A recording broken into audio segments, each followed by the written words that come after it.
اور قرآن میں سب کچھ ہے. قرآن طبیان لکل شیء.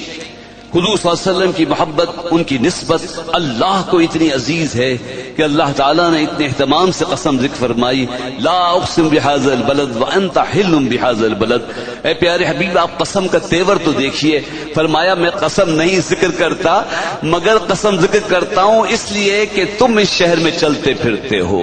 میں مکے کی قسم نہیں ذکر کرتا کہ کعبہ ہے، زمزم ہے، صفا و مروہ ہے.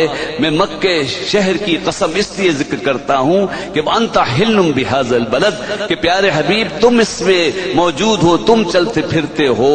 والد وما ولد، اور قسم ہے والد کی اور وہ جو پیدا ہوا. ہم تو وہی مراد لیں گے جو مکے میں پیدا ہوئے. مکہ جن کا مولود شریف ہے، یعنی میلاد مصطفیٰ کا بھی ذکر ہو گیا ہے. اور حضرت سیدنا عبداللہ رضی اللہ تعالیٰ عنہ والد حضور صلی اللہ علیہ وسلم کے یا سید ابراہیم علیہ السلام جد امجد.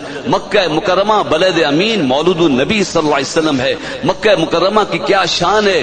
یہی وہ شہر ہے جہاں حضور تشریف لائے، اور میلاد کی نسبت سے مکہ شریف کو اللہ نے جو حضور سے نسبت عطا کی ہے وہ کسی نبی کو نہیں دی. لاکھوں نبی آئے، تشریف لائے، آئے حج پہ آئے، زیارت کے لیے آئے، لیکن مکے میں پیدا نہیں ہوئے. حتیٰ کہ سیدنا ابراہیم علیہ السلام، پھر اسماعیل علیہ السلام حضور صلی اللہ علیہ وسلم جن کی اولاد میں ہیں، وہ وہاں ان کی پیدائش نہیں ہے. انہوں نے بھی ہجرت کی ہے. اگر ولادت پاک ہے تو صرف ولادت پاک مصطفیٰ صلی اللہ علیہ وسلم ہے.